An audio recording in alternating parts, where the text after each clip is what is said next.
Oi, Pedro Lousa aqui, e eu tenho aproximadamente 1 metro de altura. Mas essa afirmação talvez pareça pouco precisa, até porque o valor real está mais perto de 1,50. Acontece que o número 1 tem uma propriedade muito importante para o vídeo de hoje. 1 é 10 elevado a 0. E isso pode parecer óbvio, mas também indica a ordem de grandeza de um ser humano. Nós, seres humanos, existimos nas coisas que têm em torno de 1 metro de comprimento. Isso pode parecer uma informação sem graça, mas existir nessa escala de tamanho é extremamente importante para a vida como conhecemos. Por exemplo, nessa escala existem duas forças da natureza que são importantes. Uma delas é a força gravitacional que nos prende na Terra, e a outra é a força eletromagnética que é essencial para a vida, porque é através dela que eu compartilho as fotos do meu cachorro Planck usando a internet via Wi-Fi. Mas outra função menos importante da força eletromagnética é reger a química que me mantém respirando. O Planck, por outro lado, é um ser de uma escala diferente. O tamanho dele é da ordem de 0,1 metros, também conhecido como 10 elevado a menos 1 metros, ou 10 centímetros. Essa diferença de tamanho não altera drasticamente a física que ele experimenta, mas afeta muito a biologia dele. Como ele é menor, é mais fácil para o sangue circular no corpo dele, o que permite que ele tenha um metabolismo bem mais acelerado do que o meu. E em geral, quanto menor o animal, mais batimentos cardíacos ele tem por minuto, e mais rápido é o seu metabolismo. E dando mais um passo na nossa escala, para 0,01 metros, ou 10 elevado a menos 2, nós chegamos à escala dos menores animais, como os insetos. Uma das coisas que insetos podem ter por serem assim pequenos são exoesqueletos, que é literalmente um esqueleto protetor por fora do corpo. Um esqueleto desse seria muito pesado para animais maiores, como nós seres humanos, que temos a nossa pele bem leve e flexível. E aqui uma curiosidade, tanto a nossa pele quanto o exoesqueleto de insetos têm aproximadamente a mesma espessura, em torno de 0,001 metros, que também é conhecido como 1 milímetro. E tanto nós quanto os insetos somos formados pelas mesmas coisas, células eucariontes complexas, cheias de partes como organelas e núcleos. A escala de uma célula dessas é de 0,01 milímetros. E aqui nós estamos avançando em direção ao mundo microscópico. E antes de irmos muito longe, nós vamos colocar a escala desses objetos microscópicos no canto da tela. Nesse ponto, até as forças importantes começam a mudar, com os efeitos da gravidade se tornando cada vez menos relevantes. Muitas das criaturas microscópicas, como bactérias e vírus, conseguem ficar flutuando no ar por um tempo considerável, ou existem dentro de fluidos como a água flutuando à toa. E essa é a escala de 1 milésimo de milímetros, ou apelando para a notação científica mais uma vez, 10 elevado a menos 6 metros, que é como nós representamos 1 dividido por 1 milhão.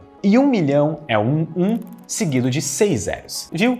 Tudo se encaixa. Nessa notação, cada vez que o número do expoente diminui em 1, o número de zeros após a vírgula aumenta em 1. Voltando ao mundo microscópico, a principal força por trás do que acontece aqui é a força por trás da química, que é a força eletromagnética. É essa força que prende as partes das células juntas e que une os átomos que formam estruturas complexas por trás de todos os seres vivos, como proteínas e a molécula do DNA. A ordem de tamanho de um átomo é de 10 elevado a menos 10 metros. 0,9 zeros 1. Esse é o diâmetro de um átomo. Só que aqui o átomo está nos enganando um pouco. A parte do átomo que tem esse tamanho é a sua camada eletrônica. É nessa região onde ficam os elétrons que algo mágico acontece. É a troca desses elétrons, governada pela força eletromagnética, que cria as moléculas. A camada eletrônica é o que rege a química e, por consequência, a biologia. E apesar de toda essa importância, ela representa menos de 1% da matéria no átomo. Então, onde está o resto do átomo? A resposta é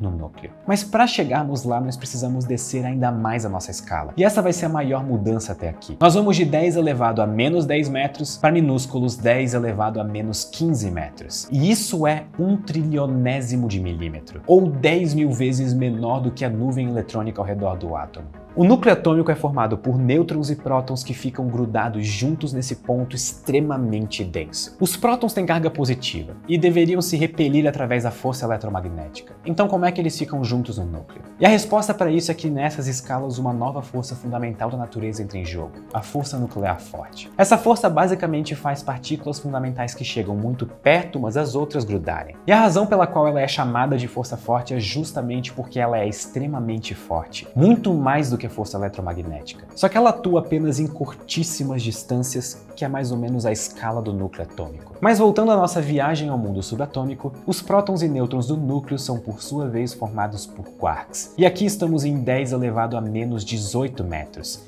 dentro do núcleo atômico. Os quarks são partículas fundamentais e sempre que vocês ouvirem alguém da física falando isso, eles querem dizer que nós não conhecemos nada menor do que eles. Isso que significa ser uma partícula fundamental. Existe especulação de coisas ainda menores, como por exemplo cordas, mas a nossa jornada pelo mundo subatômico oficialmente conhecido termina aqui. Nós teríamos que descer até 10 na menos 35, que é chamado de escala de Planck, para investigar essas coisas como cordas e outras teorias, mas nós não temos tempo para isso nesse vídeo. Então agora nós vamos voltar ao meio do caminho, que somos nós humanos no 10 elevado a 0 metros. Curioso, não? Nós estamos bem no meio entre as menores e as maiores coisas do universo. Entre átomos e estrelas, temos nós no meio do caminho. E alguns diriam que isso é até um tanto quanto poético. Mas enfim, de volta ao começo e adiante para a segunda metade do vídeo. Muito obrigado e até... Oi!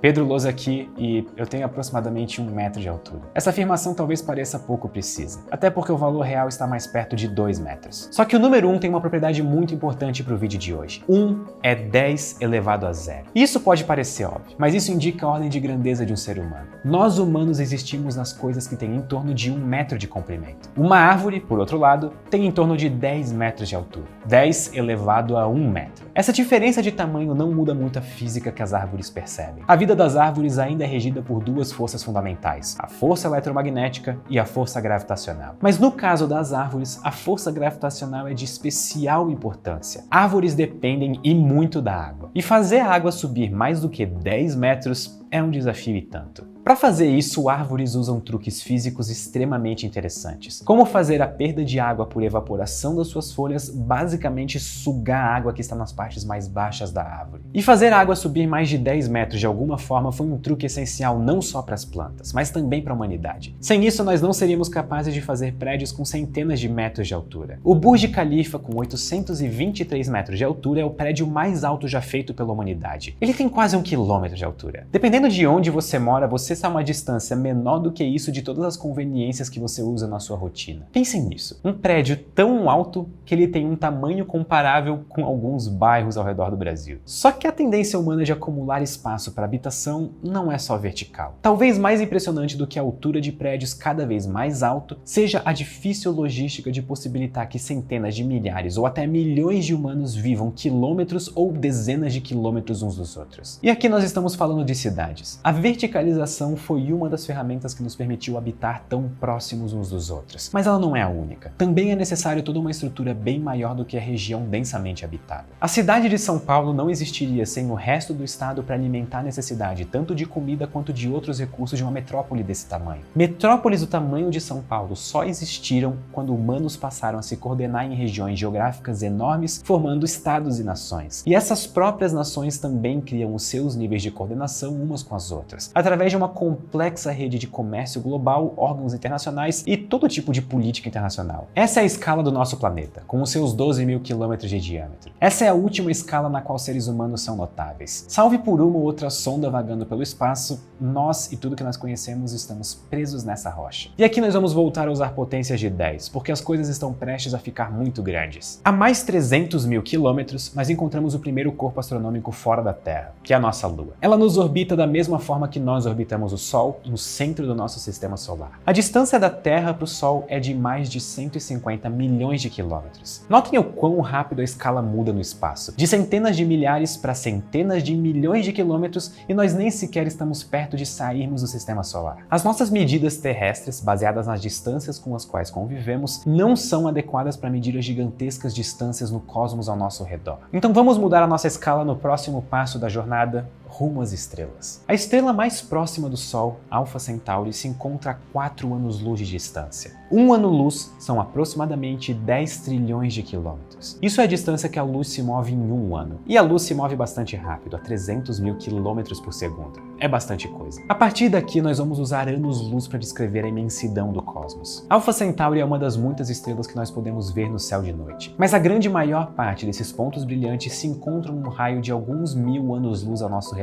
Pensem nisso. A maior parte do que nós podemos ver olhando para fora do nosso planeta se encontra a poucos milhares de anos-luz. Tem uma ou outra galáxia visível longe, mas basicamente tudo que você já viu e vai ver está nesse pequeno raio. Talvez você pense que é muito, considerando que um ano-luz é enorme, mas a nossa galáxia tem em torno de 100 mil anos-luz de diâmetro. Isso é, até mesmo a coisa mais rápida do universo demora 100 mil anos para atravessar a nossa galáxia. E a nossa é apenas uma, em meio a trilhões que existem no nosso universo. A galáxia mais próxima da nossa é a galáxia de Andrômeda, a mais de 2 milhões de anos-luz de distância. Essa é a galáxia mais próxima da nossa, e mesmo assim a luz demora 20 vezes mais tempo para viajar entre elas do que para cruzar a nossa galáxia. O espaço é enorme e muito vazio. As galáxias por volta de 50 milhões de anos-luz ao redor da nossa formam um superaglomerado de Virgem, o conjunto de galáxias em que a nossa habita. E aqui vale uma pergunta. Por que esse superaglomerado de milhões de galáxias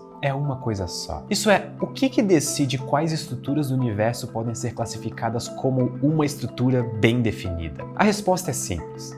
A gravidade. Essa é a força dominante na escala do universo. O superaglomerado de galáxias é uma estrutura enorme de várias galáxias distantes, mas todas presas umas às outras pela gravidade. O nosso superaglomerado, com os seus meros 50 milhões de anos-luz, não é nem notavelmente grande. O superaglomerado de Pisces e Cetus tem mais de 150 milhões de anos-luz de comprimento. E até isso é minúsculo comparado com a maior estrutura gravitacionalmente unida do universo, que é a grande parede boreal de Hércules Corona, que, além do nome maneiro, esse conjunto de galáxias tem 10 bilhões de anos-luz de comprimento. Isso é literalmente 10% do universo observável. E aqui chegamos ao universo observável e os seus quase 100 bilhões de anos-luz, ou 10 elevado a 27 metros. E essa é a outra ponta da história. De um lado, na escala de 10 elevado a menos 35, os mistérios do mundo quântico. E aqui, 10 elevado a 27, os mistérios do universo nas maiores escalas. Nós, como seres humanos, não conhecemos nada além do universo observável. E não conseguimos desvendar os mistérios por trás da física quântica, pelo menos ainda.